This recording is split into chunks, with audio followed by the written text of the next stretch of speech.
Hello दोस्तों, आप सभी को जय मसीह की। एक बार फिर से हम एक और नई वीडियो में परमेश्वर की वचनों को सीखने जा रहे हैं। आइए हम वीडियो शुरू करते हैं। दोस्तों, प्रभु यीशु मसीह एक बात अपने चेलों से कहा था। मत्ती अध्याय 26 उसका 41 पद में, जागते रहो और प्रार्थना करते रहो कि तुम परीक्षा में ना पड़ो। आत्मा तो तैयार है परंतु शरीर दुर्बल है। दोस्तों, अगर हम इस वचन को ध्यान से पढ़ते हैं तो प्रभु यीशु मसीह अपने चेलों को एक बात सिखाना चाहते थे कि हम परीक्षा में ना पड़े, क्योंकि परीक्षा में पड़ने से हम परमेश्वर से अलग हो सकते हैं, या हम पाप में गिर सकते हैं, या कई सारे कष्ट में फंस सकते हैं, या कई सारी चिंताओं में फंस सकते हैं, जिससे हमारा शरीर आत्मा दोनों का नुकसान हो सकता है। इसलिए प्रभु यीशु मसीह अपने चेलों से कहा कि निरंतर प्रार्थना में लगे रहो ताकि तुम परीक्षा में ना पड़ो। दोस्तों, परीक्षा शैतान के द्वारा होती है और वह इस मकसद से लोगों की परीक्षा करता है कि वह कैसे भी करके लोगों को परमेश्वर की जो वचन है उससे भटका सके, या परमेश्वर के आशीषों से वंचित करे, या हमें पाप में गिराकर परमेश्वर से दूर करे। यही सोचकर लोगों के जीवन में शैतान परीक्षा को लेकर आता है, और कभी कभी शैतान लोग के सामने ऐसी अभिलाषाओं को लेकर आता है जो लुभाने वाली है, ताकि मनुष्य अपनी अभिलाषा में खींचकर पाप में गिर जाए या परीक्षा में गिर जाए,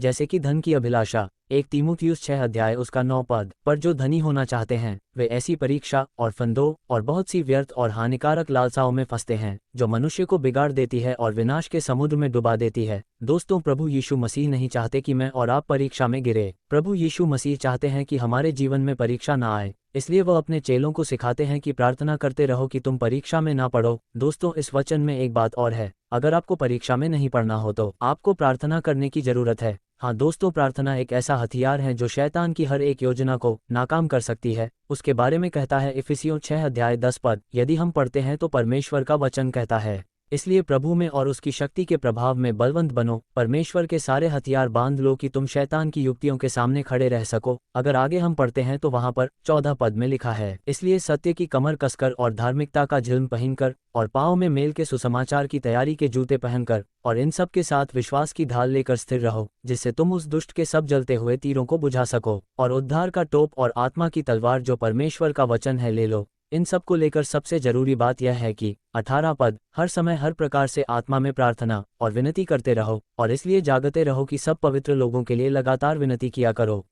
दोस्तों, इन वचनों में हमने पढ़ा है जैसे एक सैनिक अपने साथ एक पूरी ड्रेस पहन रखता है, वैसे ही हमें वचन के अनुसार सत्य, धार्मिकता, सुसमाचार, विश्वास, उद्धार, आत्मा, इन बातों को लेकर अपने जीवन में रखें। और इन सब को लेकर 18 पद कहता है कि हम आत्मा में प्रार्थना करें। हाँ दोस्तों, प्रार्थना करना हमारे लिए बहुत जरूरी है ताकि हम शैतान की युक्तियों के सामने खड़े रह सकें और प्रभु यीशु मसीह के शक्ति में और उसके सामर्थ्य में बलवंत बन सकें। दोस्तों, प्रार्थना ही एक ऐसा माध्यम है जिससे आप अपने जीवन में परीक्षा आने से रोक सकते हो। लूका 21 अध्याय उसका 36 पद, इसलिए जागते रहो और हर समय प्रार्थना करते रहो कि तुम इन सब आने वाली घटनाओं से बचने और मनुष्य के पुत्र के सामने खड़े होने के योग्य बनो। दोस्तों, अगर हमारे जीवन में हर एक आने वाली जो घटना है उनसे बचने के लिए अगर कोई मात्र एक उपाय है तो वह प्रार्थना है। प्रार्थना के द्वारा हम हर एक परीक्षाओं का सामना कर सकेंगे। दोस्तों, हमें परीक्षा में पढ़ना ठीक बात है, लेकिन कुछ लोग उससे निकलने में असमर्थ होते हैं। इसलिए मेरा मानना है कि हम परीक्षा में न पड़े, हम हर समय प्रार्थना करते रहें, क्योंकि परमेश्वर ही परीक्षा में हमारी मदद करता है और परीक्षा से हमें बचाता है। 1 कुरिन्थियों 10 अध्याय उसके 13 पद में लिखा है, तुम किसी ऐसी परीक्षा में नहीं पड़े जो मनुष्य के सहने से बाहर है। परमेश्वर सच्चा है और वह तुम्हें सामर्थ्य से बाहर परीक्षा में न पड़ने देगा, वरन परीक्षा के साथ निकास भी करेगा कि तुम सह सको।